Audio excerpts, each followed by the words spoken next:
Welcome.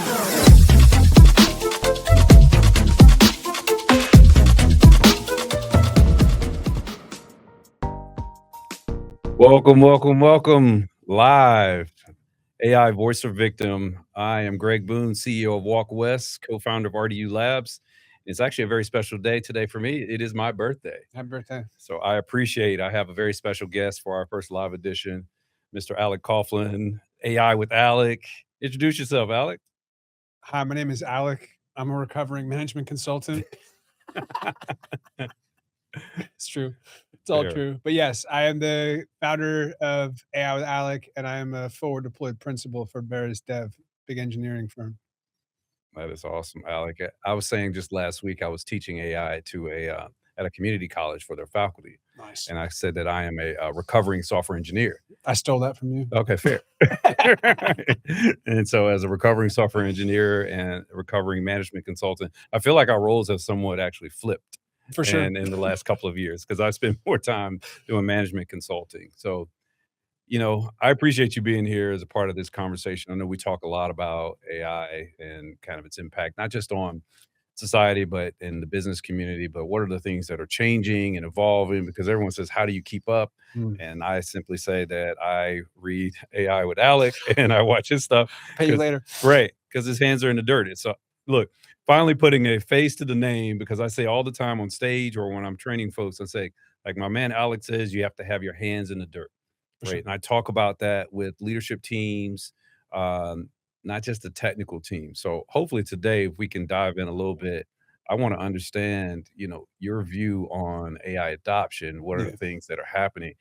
I got my own perspectives. I have a lot of conversations, right? But let's start out with why are folks not seeing the ROI just yet? Or are you seeing people finally seeing ROI when it comes to AI initiatives? The ROI question, I think, begs you got to talk about the things that you don't want to talk about, when it comes to what's the root cause of that. I think generally speaking, a lot of folks might confuse this as a technology problem or challenge. The more things change, the more they stay the same. It's a people, process, and technology thing. If I had $1 of bandwidth to invest, I would take about 90 cents of that dollar and I would sit with business people, which I think a lot of folks that are listening to this are those business people, which are the people that have the ability to define what is it that we're trying to achieve? What is the success metric, right? What is the ROI? What is the current state of something? Now, where it gets three-dimensional chess-y like is that it's really difficult for someone who doesn't have their hands in the dirt, regardless of how technical they are or aren't, to understand what's possible if they don't have their hands in the dirt. So you have this pull and push between the technical folks that really understand the technical deployment overhang, right? All the horsepower, but they lack the business stuff, right? They lack the feel, they lack the customer problem. They're not close enough to it. And the other end of the spectrum, you got the opposite, right? And so how do you bridge and bring those groups together? Which is why I always argue that I think the most important thing that anyone can do, regardless of technical, capability, is put your hands in the dirt and start building things. Because once you see it, you can't unsee it. Then you sort of like, oh, I could save 14 hours a week by having the genius machine do the following for me, as Right. opposed to me doing that. And what am I going to do with the 14 hours? Good question, right? Here comes ROI. Yeah, no, that's a great point. And I think people that are watching this are going to see where I get all my phrasing from. Because I say, once you see it, you can't unsee it. That's Right. 100% true. And I talk a lot about this. I say to folks, 50 to 60% of our work weeks are comprised of searching for things to do our job, Yeah. copying and pasting, and reformatting data. That's wild. Right. Is that 50 true? to 60% when you add it Jesus. all up. Right. And every single audience that I talk to, everyone's nodding their heads. They Mhm. all know that this is a pain point. Yeah. Right. But they have no frame of reference. They don't have their hands in the dirt. They don't know that you can credibly get 60 to 80% of that time back. Mhm. Right. It's that frame of reference problem. McKinsey just last week, I always like to post stuff and I say, don't take my word for it. And then I push it out. I just repost to It's experts like like McKinsey's yourself. pretty smart. Right. You know what I mean? But they had a stat and they were showing just last week. They said that for every dollar for the licenses, Mm. there should be another. It's called 135. I guess Yeah. is how they broke it up. Right. It's Yeah. $1 for the tech services, $3 to defining new processes and redesign, and then $5 effectively for adoption and training. Yeah. Right. but that's not really what people are doing. No, They're basically just getting no, licenses and they're rolling them out there and say, "Go have at it." totally. Right? How do you see that playing out? I mean, you want the spicy take? You want the, like, I mean, we're right doing down this the live. Yeah. There's nothing. I mean, what is it? 30 days to develop a new habit, right? Generally Okay. speaking. I think it's hard for people to hear this, but, a lot of folks are afraid to do the work, right? They don't like not looking like they know what they're doing, Right. right? They don't I think one of the biggest challenges the AI industry faces is that we've done a horrific job at marketing it. Right. And one of the ways that I think we've fallen flat on our face is that people either see it like very doomy and gloomy, take everybody's job and all this, that, and the other thing, and RoboCop, whatever. But then the other way they see it is like for some reason people think it's supposed to be so easy. You just Right. press the button, Right. right? It's like, dude, no, absolutely not. You got to do the work. You got to build the system. You got to iterate. Like if you were to bring a new employee into your arena, whatever level, I mean, maybe some sort of a rock star steps into a chair and just like lights it up. But there's an onboarding period. They got to Right. understand like the way Greg operates, the way Alec Right. operates, the way Javier operates, whomever. And I think, maybe this audience might appreciate, or maybe they don't appreciate hearing that, like, hey, it's okay that you're a little bit overwhelmed by how much work it entails. But if you want something, you got to earn it and you got to work hard to get it. And this is not AI is no different, but the rewards are exponential. Yeah, I mean, it's massive. I say all the time, there's nothing, intuitive about AI right Mm. now, No. right? When the average audience, when I start to explain to folks like what's happening behind the machine, Yeah. when to choose, one of the first questions I always ask is like, right, how often do you change the model? Right. Right. And they're like, what are you talking about? Like, what is It's like, that? well, if you're in Copilot, you click on that little thing that says auto, you can select ChatGPT. Sometimes if you have an enterprise or a premium license, you can select Claude. You got the deep thinking, the reasoning models, you have the fast response. So I like to show folks, I'm like, this is what a quick response gets you on the average thing that you're Yeah. doing as Boom. part of it. Yeah. This is what you get with the reasoning model. And you can see the quality, you can see the difference, right? Explaining why the thing is hallucinating, Yeah. right? Why I was talking to just yesterday, I had a conversation with Dr. George Westerman at MIT, who runs the executive ed program that Nice. I went through last year. And we were having some conversation. He was asking, I was saying, like, hey, someone on stage last week, I was at a conference, said that they asked the audience, how many of you know what a context window is? Out of like 150 people, like 10 people raised their hand. Right. And basically, that's why I was like, therein lies the problem. Yeah. And then Dr. Westerman said, well, Greg, why do you think that it's important for non technical folks? I said, well, they don't understand why the thing hallucinates. They don't understand that every new chat is a new conversation within that context window. They Yeah. don't understand a lot of why we keep saying the word context, right? And so the more that I've seen that we kind of demystify what's actually happening behind the machine, the easier it is for them to understand how it can apply to their work and how they use it, Totally. right? And so I guess my question to you, and I ask this all the time now, is why do you think, and maybe you answered it already, but why do you think leaders have fallen in love with this whole just be curious, you'll figure it out mindset with something that's so complex? Spicy take, All right. maybe those leaders haven't necessarily done the work to be able to say, hey, the reason why context is so important is that if you contextualize something before you ask a question to another human, they're going to give you a much better answer. Or it's that wonderful quote that I always butcher and I have no idea who to attribute it to, whether it's Hemingway or Blaise Pascal, but it's like, so sorry for the long letter. I wish I had more time. Right. So, like, when you're using these systems, the more you invest in the CapEx, which is, the equivalent of building the system the right way to benefit you, the more and better the OpEx, which is the day-to-day utility and use of it, but you gotta do the work, and the more I think people understand that, it's kinda like if you wanna get better at a certain sport, if you don't understand the mechanics, how to throw the ball, Yeah. how are you gonna throw the ball faster? You know what I mean? Like you're just gonna, like, just muscle it? Like, that's not fair. I said the same thing last week. I was talking to someone. I said I played basketball and baseball in college, so and I was a pitcher, so I There very you much go. You know understand. about mechanics. I very much understand this. And I said, I feel like people are saying, "Hey, don't teach me how to dribble or how to shoot. Just show me how to dunk already." And I was like, I don't think it works that way. right? There's certain things that you have to be able to do.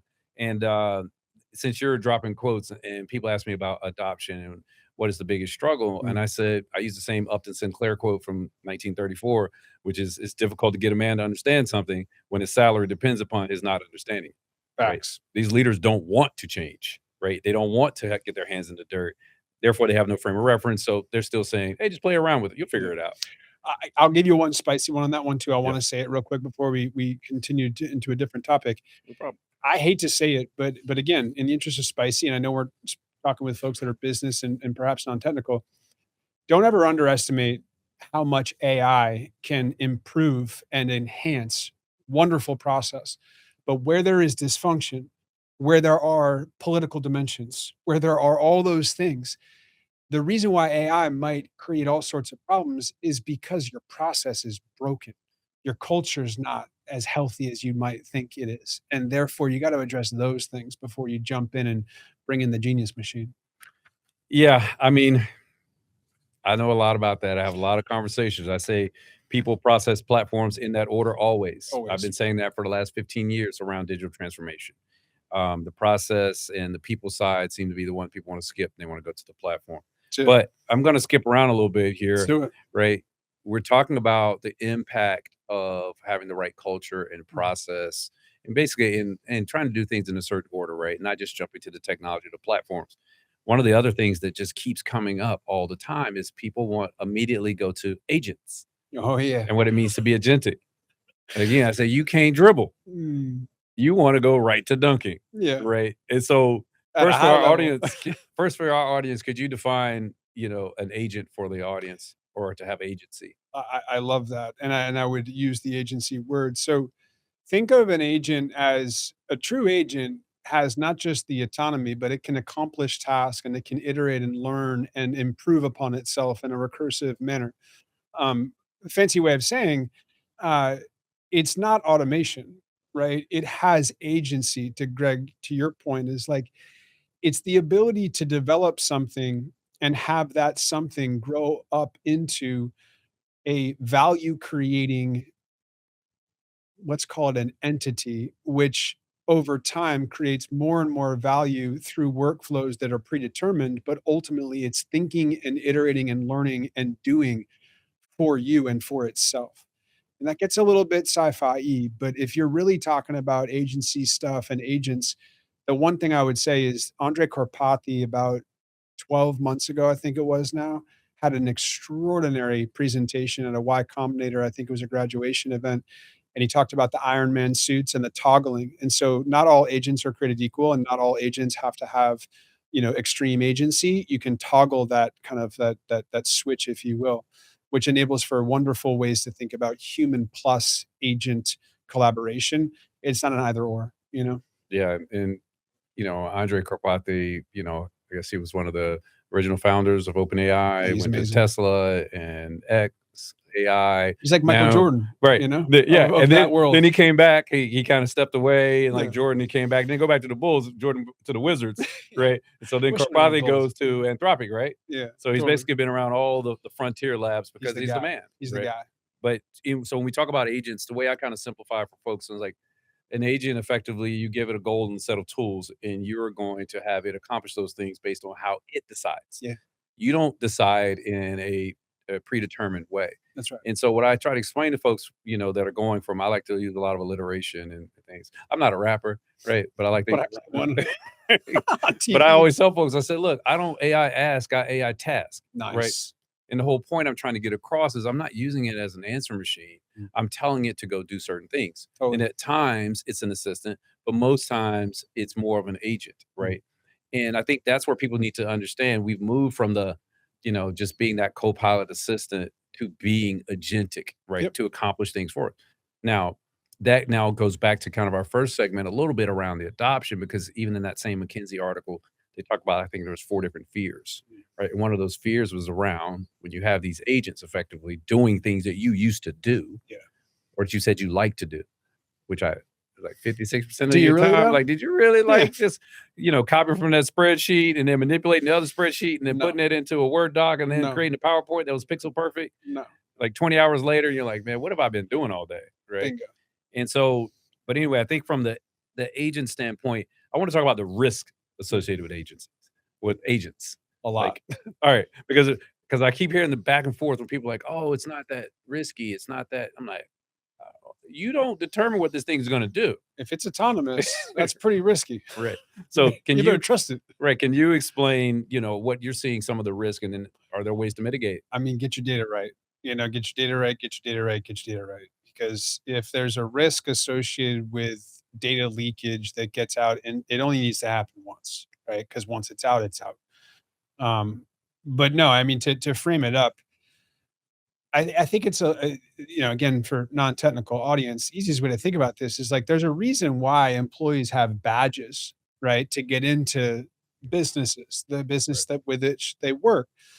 And the reason is because when you walk around an office, you get to see all these computers and you hear these conversations, and there's an expectation that you're gonna follow the rule book and so on and so forth.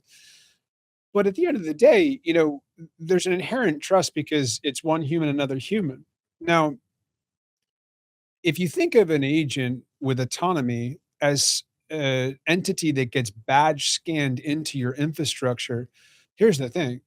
These agents can move exponentially faster and achieve all sorts of objectives, but also they might go off the rails.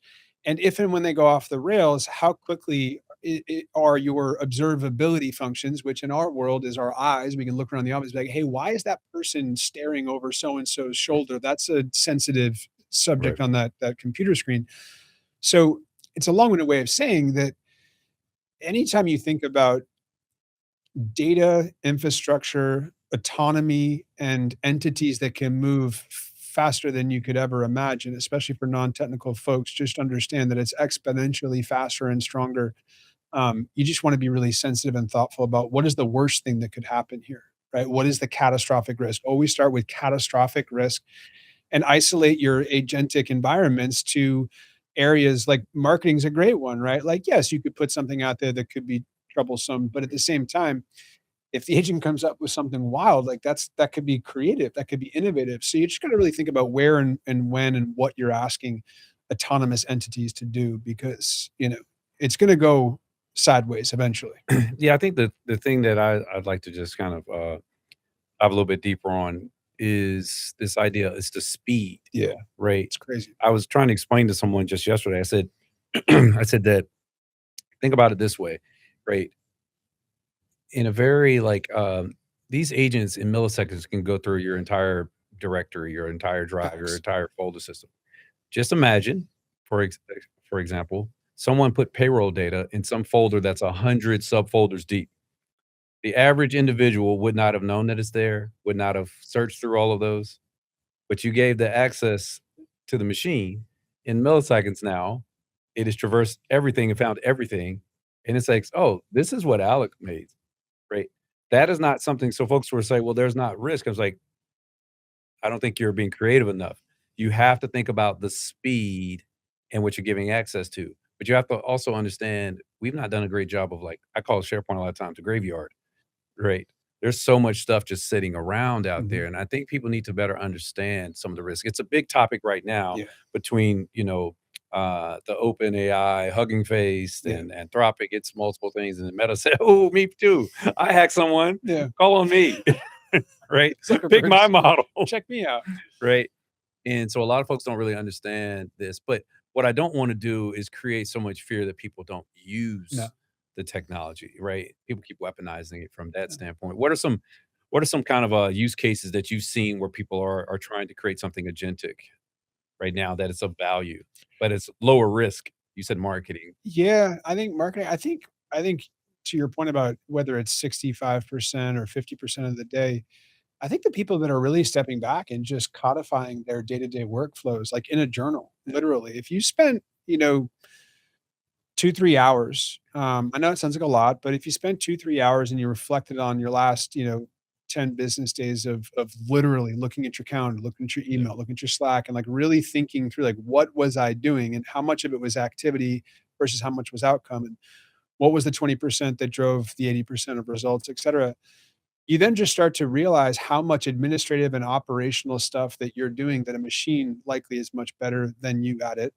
Um, and I'll give one that's like a little bit feels out there, but I don't think it's that far out, and it might be interesting for the audience to hear is, you know, if you have a separate laptop, for example, and you enable that laptop to enable an agent that you've built in a secure environment to have eyes and ears and be able to watch what you're doing on that laptop, think about how much faster that laptop and that, AI agent can then do the administrative portion of whatever it is that needs to be documented associated with the work that you're doing in isolation on that computer. And so just using, salespeople as an example. So salespeople spend a lot of time. I don't know if it's 65% of It's the time. 70% of their time doing It administrative work. For real? Yes, so All it's right. more than the average knowledge worker. So I love that you just said that because if you had said over under, I would have taken under and you would have beat me. But the point on that is that if the business audience is listening to this, like let's just say 20% of your sales folks bring in 80+% of your revenue, yet 70% of their time is doing chair swiveling stuff. So instead of doing that, give them a separate laptop. When they open up LinkedIn, when they open up Twitter, when they open up their email client or whatever, enable them to have eyes on what they're doing so that all of that administrative work of recognizing I reached out to Susie, Greg responded to Susie, then Rachel got involved in this, and all that gets just sucked up, interpreted, and then put up in the cloud, and you as the human in the loop get to authenticate whether or not that is an accurate interpretation of what happened and then what the next best action is. And then you can bring in call recording software, and so on and so forth. But yeah, just if it's 70%, man, just like break it down into its component parts, atomic units, and then you can figure it out. Yeah, I mean, every time I've been in front of a class that we're doing training or an Yeah. audience, and I talk about that 70%, and I ask people the That's a salespeople to crazy raise their number, man. hands, they're all like, "Yep." Like, I'm spending time Like, please help me. putting into the CRM. I lost this last 10 deals instead of actually out there. But, there's a few things that you touched on. One, I don't know if it was something I read of yours or somewhere else, but it basically said that you can't automate what you can't articulate. Bingo. Right, and a lot of people have not spent the time to actually write down what they do and how they do it, right? But if you start to write it down and start to understand it, every time we do one of these trainings, somebody in that room says, I mean, every single time someone says, "That used to take me days, if not weeks, and I just did it in 5 minutes." Right? That's you can't unsee that. And then they can't unsee it, Nope. right? And so now they're having these conversations, and they're like, "Wow." That's when they finally get it, Yep. right? And so there's these frustration moments, but there are these aha moments, and once you can get them to that aha, like Dr. Westman, we were talking about it yesterday, he said, "Well, how are you helping people get to that moment?" I said, "You gotta make it personal, fun, and safe." Yeah. Right? We're gonna keep moving on here a little bit. Um, well, actually, I wanna stay on this topic for 1 second Let's do it. because I think the agentic, the cracking into the breaking into other systems, Yeah. right? There's always just like, "Oh, that's just marketing." I'm like, "I don't know about that, man." Like, I don't think that's just marketing, but could you Oh, explain to the audience, like, what happened with OpenAI and Hugging Face? yeah. What that was all about? So absolutely. With agency comes responsibility. So without getting into the technical weeds, an agent is a model that you can think about within the context of an agent. Because again, I don't Yeah, want to go into too much of the specifics gets pretty wonky pretty quick. But basically figured out a way to achieve its objective in a way that it was not designed and not expected to do. And one thing led to another. And I think the thing that probably caught my attention the most wasn't just that it did it, it left oh, breadcrumbs to yeah, the help its notes. homies, right? Like, I mean, you start to think about the implications of that, which is I'm glad that it's like earthquakes and tremors, right? Like, you don't wanna have the big one, you'd rather have some tremors and Yeah, stuff, and I think this has, really enabled the community to really take this stuff seriously, and I think generally folks are viewing it as a very credible and, important event to pay attention to, I think. yeah. And I'm a guy that normally would say the opposite to that. Like, I don't it seems like there's just so much noise, but I think folks are really taking it seriously that, the machine got out of the box and it achieved some things Yeah, it that it wasn't supposed to have access to the internet. It broke out, it found a way to get to the internet, boom, boom, boom, boom, and boom, then it boom. went to Hugging Face, which is also a client that has a lot of different models that so the analogy I use is, well, they call it goal alignment, right? They said it lacked goal alignment is what the fancy way of saying we asked it to do a thing, but we couldn't really control it, so it did it a different These way, words, you right? know? But it's the way I equate it to is the imagine you give the student a test, Yeah, right? Instead of the student trying to figure out and learn, he basically just he or she breaks into the teacher's office and tries to steal the answer key. That's bingo, effectively what bingo. it did. It Yeah, didn't try to learn and because the solve the objective test. is I wanna get an A plus. It's like, "Oh, you wanna get That's an how I A get an A plus? plus, just I steal. just go steal the answer key, Alec, like, I'm not worried about learning. what are you talking about? I can do this in Watch milliseconds." this, I got an A Right? plus, guaranteed. The other thing I didn't realize until I was doing some deeper, like, understanding of this was that a lot of these, kind of hacking or cyber skills that they're trying to focus on also align with how you do it in the least amount of tokens. Yeah. So if so it's not, if you tell it to go finish the test faster, right, the fastest way is to get the answer key, right? And so, but anyway, like it's a lot of, but to your point, like I've seen it in like CNN, I've seen it in Yeah. like business publications. So it is getting more into the mainstream. It just so happens also that there was just Black Hat and DEF CON Mhm. cybersecurity conferences going on. So a lot of people are talking about it, right? My thing that I want to make sure people understand is this is real. Oh, yeah. Like, this is not just marketing. Like, this thing got out, and then other people had to go look, and they were like, "Yeah, my model did too." Right? And so, it's very challenging, which I think allows me to go back to one thing that we kinda skipped over here, which is around regulation, Yeah. right? We could talk a little bit about, the things in the EU. I listen to a lot of podcasts talking about how Europe is behind on AI Mhm. because of regulations and things of that nature. California has its own kind of, set of laws that they're trying to put out. But I think at a very high level, what, a lot of these are about or basically showcasing when or if you're using AI and for what, reasons. And you and I were talking off camera about I don't know how you actually regulate something like that when AI is more of a general purpose technology like electricity, right? How do I define all the places I use electricity today? But what's your take on the regulations and, how do you think this plays out in the Yeah. short and I guess the near term? It's so difficult, Yeah. to have a strong point of view on this. I think the place that I try to always start is what do we know versus what do we project and think, right? So when you have an event like the Hugging Face AI situation, now you know what happened, Right. and you really need to be thoughtful about what are the implications of that? How avoidable was that? Um, Now that's one category of how I think about it. The other way I think about it too is that this is the most extraordinary time with exponential change. And the thing that's really unusual, I guess, about the situation that we're in right now is that, more or less the global population has access to all of this horsepower. And we're all competing, hopefully in a very healthy way, to figure out how can all of this technology and technological innovation benefit the most amount of constituents Right. and economies and countries and stakeholders, but it's a really, really complicated situation, right? And I think we have seen, if you look at the regulatory framework in EMEA and Europe versus what we have here versus, places like China, yeah, they're I don't think they're as, consistent, Right. and I am not sharp enough to be able to understand exactly why that is. But it seems quite clear to me that that question is and always will be at the forefront of everything that's happening because it has such an enormous implication on how fast we can go versus when you have a governor on the golf cart. And if you're in a competitive situation, you have to balance a bunch of different trade offs, which are tough to balance. And I'm glad I don't have to balance those. Yeah, I think it's definitely challenging. I think something we touched on earlier though is like these laws, these regulations are being put in place sometimes by folks that many times are folks that have never got their hands dirty. They never put their hands in the dirt. They have no frame of reference, right? And I'll make the parallel from from a regulation standpoint down to a leadership and a strategy standpoint, right? Or even a AI governance.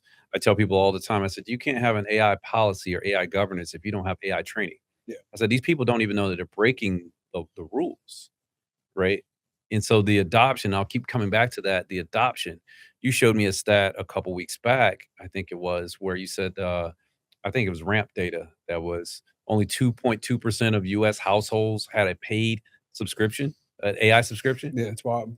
That is wild, I'd 2.2%. take the over on that if you had bet me on that one, and All I'd be day, every wrong. day. Yeah, and it's like, "Whoa," you know? I ask people all the time, what percentage do they think? And sometimes it's Oh, 20%, yeah. 15%. I said 2.2%, It's crazy. right? But one of the things when people say, "Well, but I still use the free one," I'm like, it's kinda not the same thing, right? You have less technology, you have a smaller context window, means you can have less of a conversation, more likely to hallucinate, Mhm. right? You're basically 6 to 9 months behind, right? And, oh, by the way, you can't turn it off from training on your data, right? That And then is some. right, right, and then some, right? And so it's like what I've tried to explain to folks now, like, when I go on stage or if I do training, if I do anything that's talking about this, I almost, always refuse if I can't show something. Yes. Yeah, yeah. Because what I'm seeing is that the people on the other side of the table or in the audience think we're having the same AI conversation, and they're having an AI ask conversation. I'm having an AI task conversation, right? And that's very challenging, concerning for me, especially as we enter a world where I do believe that we are getting close to the haves and the have-nots as it relates to this type of access, what who can do what, right? Which brings me to another debate. This I don't think we're not gonna end on the same place. I don't know on this one, but we got to talk about the Jensen and the open weights and Oh, the open yeah? source. I told you before, it's not on the sheet, right? I said Off when we sheet. talk, we're I gonna just you have to turn it have a over, I'm like, "Are we right. what are we No, man, because here's the thing. We're talking about regulations, and this is one of the things people are concerned. All these open letters, and Zuckerberg has put out his second letter. I didn't even 12 have a chance. pages, man. I don't have Yeah, time for that." yeah, I had time for the Yeah, 6,500 I'll get over words the yesterday. weekend. On the I weekend, I'll get to it. was like, "Man, it's my birthday. I'm not gonna Yeah, read that." seriously, Right. I 12 read on pages? Alec's birthday. Right. But, you know, but there's this, like, this battle. The one thing I wanted to say about the open weights open source, one, you Mm, and I talked about this. Open weights is not the same thing as open source, mm. right? Thing two is when I read the Jensen letter and it talks about this, it was very intentional. It said open weight American over and over and over again. But if you go on X and go to other places, people's like, "Hey, man, he said open source for everybody, all countries." I'm like, I'm "It like, "Ah, said sure, that's what he multiple said. times, Yeah, open check weight the American," source." you Yeah. know? So anyway, you're more on the technical side with Mm. teams doing this these days. What's the debate about? And then how do you see it? Yeah, and I think from a business perspective, oversimplifying it, of course, if you can build something using this AI infrastructure blanket statement, um, that basically is 95% of the results of the other thing, but the thing that you're using, open source, is 1/20th or 1/50th the cost Yep. of the other thing. Your CFO is gonna tell you 11 out of 10 times what to do, right? Right, Because, like, come on, right. right? And I think if you start there, you can start to unpack that, right? Which is one could argue that the more you democratize access to AI infrastructure in a competitive way, so the quality standards are there, but the Yeah, price keeps coming down, the more ways Jevons paradox kicks exactly. in, which is as something gets cheaper, it gets used more, not Yep, less. And when we have access effectively to intelligence on demand, all of a sudden, certain ideas that you've had kicking around in the back of your head can be created at a fraction of the yep, price. And so for those reasons and all sorts of others, I'm all about it. But one thing just to keep in mind, it's not an either or. To be very, very clear, the more complex, the more involved the thinking that's required for the task at hand, the more often you, an individual, a company, a CFO, are going to be authorizing the frontier models and the highly complex and the highly sophisticated and the right. expensive models, because not all tasks are created equal. And so it's not an either or. It's more so right model, right job. But the security implications are very important, as is IP development, protection, and a lot of other stuff inside of that. Yeah, and the thing I guess to just and I agree 100% with what you just stated. In traditional sense from an, open source standpoint, a lot of times it's more, um, it's tends to be more secure or you have enough eyeballs that are on it because it's been open source. the challenge I have, and to your other point about the cost, Yeah. right? And the Jevons paradox, effectively, if if the thing is 1/10 of the cost, then you're going to have 100x of the actual usage. So you start to use it more, right? And you're right, 11 out of 10 times the CFO is going to CFO go said, for it, "Let's go." right? The thing that is challenging for me is when people conflate the Yeah, open weights totally. versus open source, and I'm like, when people say open weights, right? They're not you don't have access to see the source code, right? You don't have access to actually look at it, manipulate it. You can tweak the weights, right? And that's fundamentally different than historical software, right? Because still that source code is a black box. Mhm. And I'm not a conspiracy theorist, I'm not trying to be one, but you can't credibly say to me that you don't know that there isn't something problematic inside of that because you don't get to see it. 'Cause you don't know. Right, you You don't don't know, so know. you can't so I find that and so when you start to layer that in with the security and what we've been talking about with the hacks Yeah, and all of that, I'm like, things get a little bit, dicey. But outside of that, I fundamentally agree. The bigger thing for me, and this is within the context of regulations why I brought it up, yeah. right? Because there is a school of thought that from I guess what was it like 9 of the top like 20 open source, open weight models are out of China. Yeah, sounds about Right, right. like, Maybe more. more Yeah, of that, right? yeah. Like, there's just so many now we're starting to have some here in the US, poolside, I think, Reflection Thinking Machines, Mm. some of these others that are more open weight type of models, to be used, but to your point, you wanna have the large model, the big frontier. The challenge when we go back to, like, the hacking and all of that, let's say one that's Mythos style, the big thing that got out of Anthropic or the, Astra or the 5.6, I guess, Sol I think that might have been the one that got out recently, I can't remember, for OpenAI. Well, what happens when the open so they can turn it off, Mm. right? What happens when the open weight gets out and it's just on my machine and I let it just go wild and do something nefarious, either intentionally or unintentionally? There's no parent company to turn it off.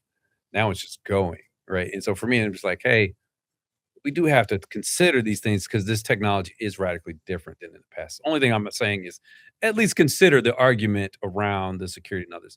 And then the last thing I'll say on that, and I would love your take on this, is the economic impact, Mm. right? What happens to the 3 companies or 4 companies that want to IPO and be trillion-dollar companies Mm. when there is a near free alternative with 95% of the same capabilities? Seems challenging. I know Bill Gurley talks about, regulatory capture. I'm not smart enough to know exactly what all that means, but Mm. seems challenging for Anthropic or OpenAI to go IPO this year and have a bunch of free models effectively competing against them.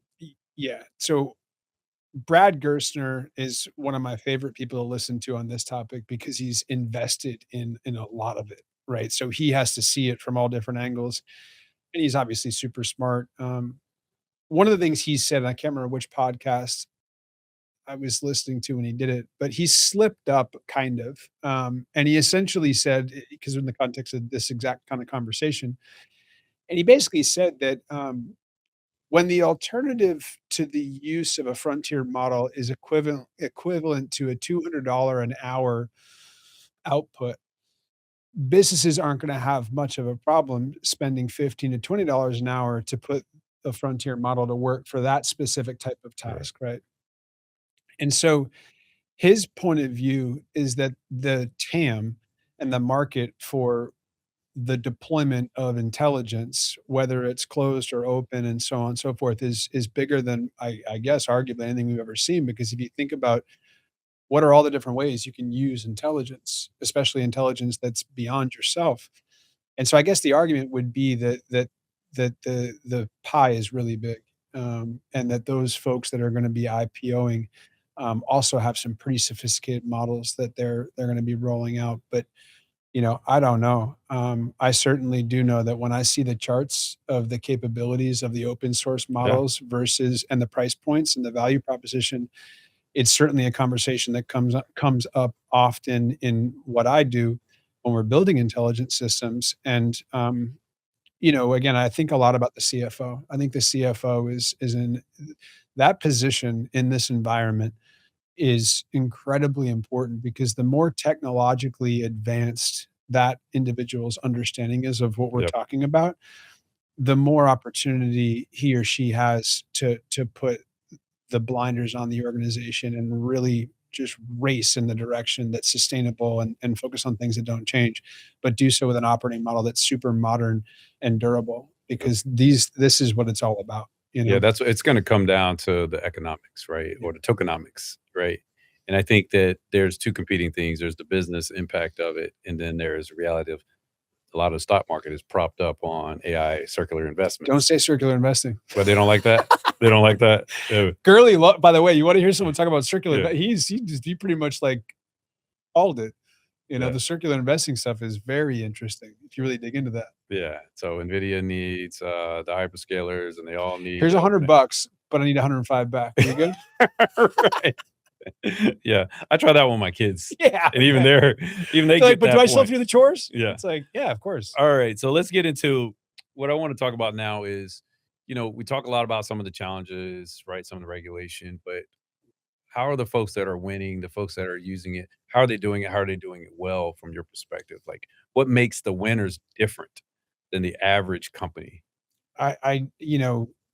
I think first and foremost, it goes back to what we talked about, right? Is their culture Yeah, is led by a humble, confident, capacity across, the C-suite and down around knowing what you know and what you don't know. I mean, generally speaking, the more often someone tells you they know what's going on right now in this space, the more you probably should back up. right. Like, because that's a pretty difficult, kind of statement to make because of the pace of change. But no, just to stay on the question, one, they've got their culture right, right? They know what they know and they know what they don't know, and they have an approach, to how to figure this out and get incrementally better. They're aware of catastrophic risk, right? Yeah, They're putting those guardrails in place. They have technical leadership that isn't just AI first, but there's AI native folks in there, and that might very well be the next generation, right? So you might have a CTO, PhD, rock star with 30 plus years of experience who's evolving him or herself to become AI first and eventually move towards AI native, but then they recruit the next generation right, who are full on AI right. native, and they're pairing those folks up. And then on the other side of the equation, you've got folks that don't just have the lovables and the replets and so on and so forth, meaning, democratize tools to use this stuff at their discretion because they're closer to the business challenges and problems. But there's a natural relationship between these two camps so that folks can innovate and experiment, but there are thresholds that need to be met for KPIs and business outcomes that have to be generated to go towards scale. And so it's really, I think it all comes back to leadership, culture, and then that people and process and technology bit, tends to take care of itself. You can't be overweighted on the technology because if you are, you're like that person in the gym that's like all jacked up Right. top. You got to be balanced and you Yeah. got to you got to incrementally win, but you got to do the work. Like it's a lot of work. That's Yeah. that. I tell leaders all the time, I say, "You gotta do 3 things. First, you have to admit what you don't know," Yes, right? To your point, stop saying you know everything, you you don't. can't. It's It's impossible, possible. right? Yeah, You admit what you don't know, yeah, experiment in public, yes, right? And make it a team sport, right? And so I have one client that I say they're doing it right, and they're a traditional big manufacturing company, right? But what they've done is the leadership team got trained, so now they nice. have a frame of reference. At the end of the training session after that day we spent together, I said, "Did you guys learn anything today?" And one of the people in the room said, "I didn't realize how much we didn't know about AI," Nice. right? And then they said that it was gonna be mandatory for all of their, knowledge workers to get in-person training. They said, "None of this go online." They said, they need to see this, Greg." I said, "I agree with you. I wish more people would have this conversation," right? Because again, you're having 2 different conversations with folks, right? And then I said, "You have to figure out for your people," I said, "It's gotta be personal and safe," Mhm. right? I've said for the last 2 years now, I said, "You keep talking about your business cases and how you're gonna be more profitable, this and that, and you've not included them in the story arc," right? And so now, traditional digital transformation, we only have to worry about 1 or 2 potential saboteurs in the IT department or someone in the marketing group or this function. I said, "Now you've not put them in the story arc, and now 90% of your people are rolling against you." I said, "AI impacts every single human on the planet, which means it impacts every single employee in your organization," right? And so I just think it's concerning, and I keep asking folks, I'm like, "Why do leaders have such a mindset of just be curious and won't invest in the training?" Right? Because they haven't seen it, right? And once they see it, they can't unsee it.